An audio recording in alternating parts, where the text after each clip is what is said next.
ये प्रेस वार्ता जो हम लोग आज कर रहे हैं और ये कंबाइंड प्रेस कॉन्फ्रेंस है आमोटा की और इलेक्टेड एग्जीक्यूटिव काउंसिल के मेंबर्स की, इस डिमांड को उठाने के लिए कि एमयू कोर्ट की जो 100 से ऊपर सीट्स खाली पड़ी हुई हैं पिछले 6 साल से, उनको जल्दी से जल्दी उन वैकेंसीज को फिल किया जाए और इस डिमांड को हम लोग आज लेके आपके सामने मौजूद होंगे।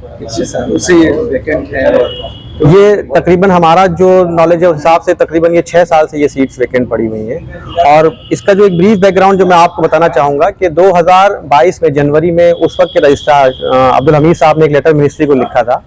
प्रोफेसर तारिक मंसूर का एक्सटेंशन सीख किया गया था उनका टर्म कंप्लीट होने के बाद कि सीट्स एमयू कोर्ट की काफ़ी वैकेंट हैं, उनको इलेक्शन कराने के लिए टाइम लगेगा, तो हमें 1 साल का एक्सटेंशन दिया जाए। और इस बिना पे मिनिस्ट्री से ऑनरेबल विजिटर से एक्सटेंशन भी आया।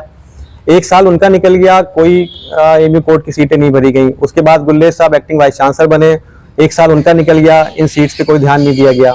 तो हमें उम्मीद थी कि रेगुलर वाइस चांसलर आने के बाद जब से मैडम ने ज्वाइन किया तो शायद इन सीट्स को फिल करा जाएगा, बट अनफॉर्चुनेटली वो बात 1 साल मैडम का टर्म भी कंप्लीट होने को आ रहा है अप्रैल में, और अभी तक हमें इस लाइन पे कोई पॉजिटिव इंटेंट नहीं दिख रही है एडमिनिस्ट्रेशन की तरफ से कि वो जल्दी से जल्दी सीट फिल करना चाह रहे हैं। क्या वजह है कि एडमिनिस्ट्रेशन इसको फिल कर रहा है और इनको फिल न करने की वजह से क्या परेशानी है? देखिए, डायरेक्टली जब इलेक्टेड मेंबर्स होते हैं तो वो अपनी बात को रखते हैं और जो आम पब्लिक की बात होती है, टीचर्स की, स्टूडेंट्स की, उसको बखूबी उठाते हैं उस चीज़ को।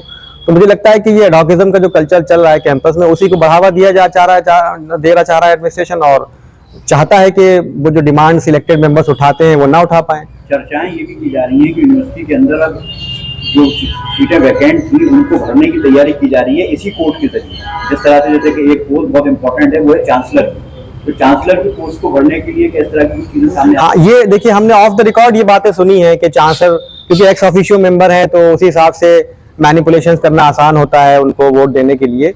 लेकिन अब आपने ये सवाल पूछा है तो ये बात मैं आपको बहुत बखूबी, बहुत जिम्मेदारी से ये बताना चाह रहा हूँ कि अगर चांसलर का इनिशिएटिव यूनिवर्सिटी ने बिना सीट्स को फिल किया तो एसोसिएशन बिल्कुल जोरदार तरीके से, पुरजोर तरीके से इसका विरोध करेगी।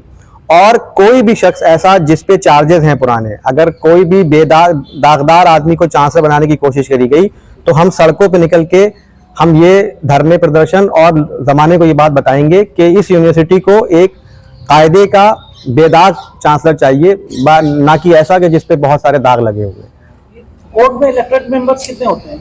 कोर्ट में देखिए कई कैटेगरीज होती हैं। टीचर्स के इलेक्टेड मेंबर्स, टीचर्स रिप्रेजेंटेटिव होते हैं, और स्टूडेंट्स के होते हैं, नॉन टीचिंग के होते हैं, फिर बहुत सी सोसाइटीज हैं जैसे मुस्लिम एजुकेशन सोसाइटी है, उर्दू लिटरेचर के जो नामी लोग होते हैं। तो ये देखिए बहुत एक डेमोक्रेटिक, बहुत वसी किस्म की बॉडी है जिसमें 193 लोग डिफरेंट फील्ड के लोग होते हैं।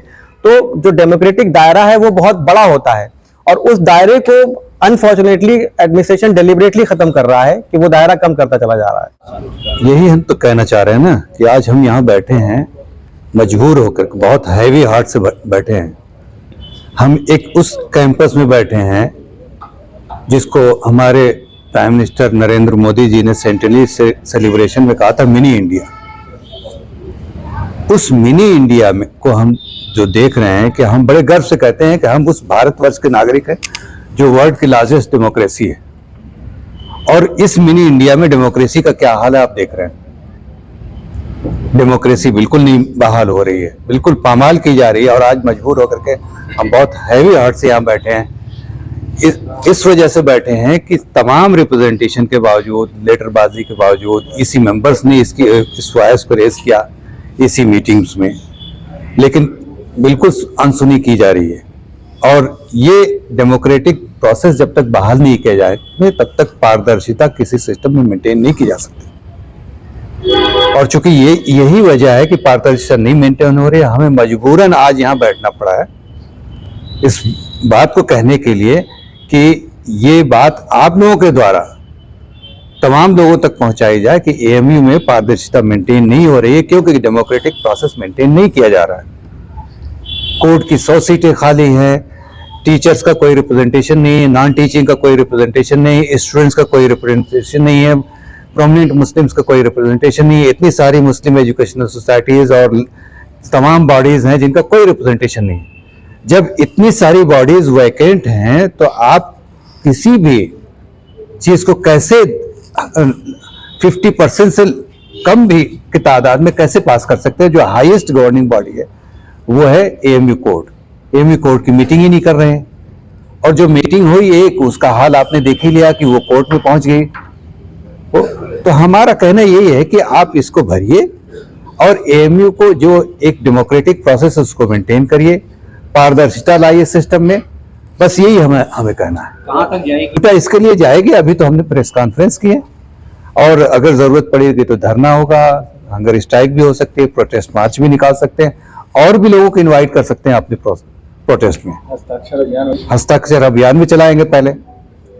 देखिए, पहले तो मैं ये बता दूं आपको कि ये मीटिंग जो कॉल की है अमूटा ने, ठीक है, हम लोगों को बुलाया है, हम इलेक्टेड रिप्रेजेंटेटिव हैं, प्रोफेसर शमीम को भी आना था, सारे चारों इलेक्टेड मेंबर्स को यहाँ रहना था। जो इलेक्टेड बॉडीज होती हैं, अगर और बॉडीज भी होती हैं, एकेडमिक काउंसिल होती, कोर्ट होती, तब इस तरीके का कोई भी रिप्रेजेंटेशन या कोई भी वॉइस हमें रेस करने के लिए और ज्यादा स्ट्रेंथ मिलती। आप जाहिर है जो है हम लोग यहाँ बैठे हैं, ठीक है, तो कोई भी एडमिनिस्ट्रेशन नहीं चाहता कि ज्यादा से ज्यादा इलेक्टेड रिप्रेजेंटेटिव मौजूद हो, क्योंकि वही ग्राउंड रियलिटी को प्रेजेंट करते हैं, वही अगर कोई सिस्टम में खराबी होती है उसको उजागर करते हैं और वही उस पर आवाज उठाते हैं। तो ये तो जाहिर सी बात है कि इलेक्शंस ना कराने की मंशा क्या है। आपका सवाल क्या था?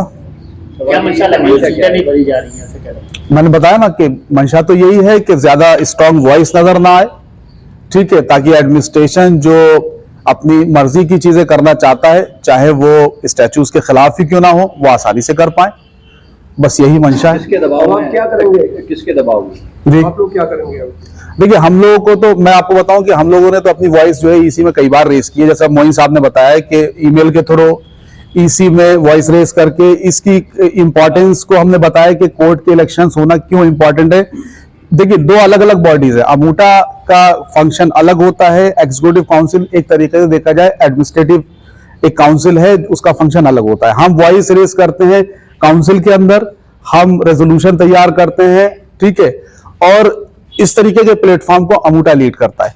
अमूटा जो हमें कॉल देगा, क्योंकि हम अमूटा के ही मेंबर हैं, चाहे इलेक्टेड रिप्रेजेंटेटिव क्यों ना हो, अमूटा अगर कॉल कहता है कि सिग्नेचर कैंपेन है, वी आर विद देम। अमूटा की ही लीडरशिप में एएमयू के बाकी टीचर्स काम करेंगे, उनमें से हम भी। अमूटा का क्या नेक्स्ट स्टेप क्या होगा? एसोसिएशन के जो भी जितनी भी पोजीशंस हैं कोर्ट की, एकेडमिक काउंसिल की, क्योंकि एकेडमिक काउंसिल में भी टीचर्स का इलेक्शन होता है, वो भी खाली है 5-6 साल से। ये जितनी भी पोजीशंस हैं, ये ऐसा नहीं है कि हवा में है, ये स्टैट्यूट्स में डिफाइंड है। और स्टैट्यूट्स में डिफाइंड होने का मतलब ये है कि इनको मानना जरूरी है। और हमारा स्टैट्यूट 3(2) जो कहता है, वो कहता है it shall be the duty of the vice chancellor to see that the act, the statutes and ordinances and regulations are duly observed and he shall have powers necessary to ensure such observance। तो court की बहुत सी vacancies जो हैं वो court की meeting बुलाई जाएगी, वहां उसका इलेक्शन होगा, चांसलर का, प्रो चांसलर का, ट्रेजरर का, और बहुत से इलेक्शंस जो होते हैं डिफरेंट कैटेगरीज में, तो कोर्ट की ऑर्डिनरी मीटिंग बुलाई जाती है। इस पर हमने बात रखी, हमने मेल भी किया, डॉक्टर मुसफ़िर साहब ने भी मेल किया वाइस चांसलर को, एग्जीक्यूटिव काउंसिल के अंदर में भी बात हुई, उसके मिनट्स में भी रिकॉर्डेड है, और हमें आश्वासन दिया गया कि जल्दी होगी।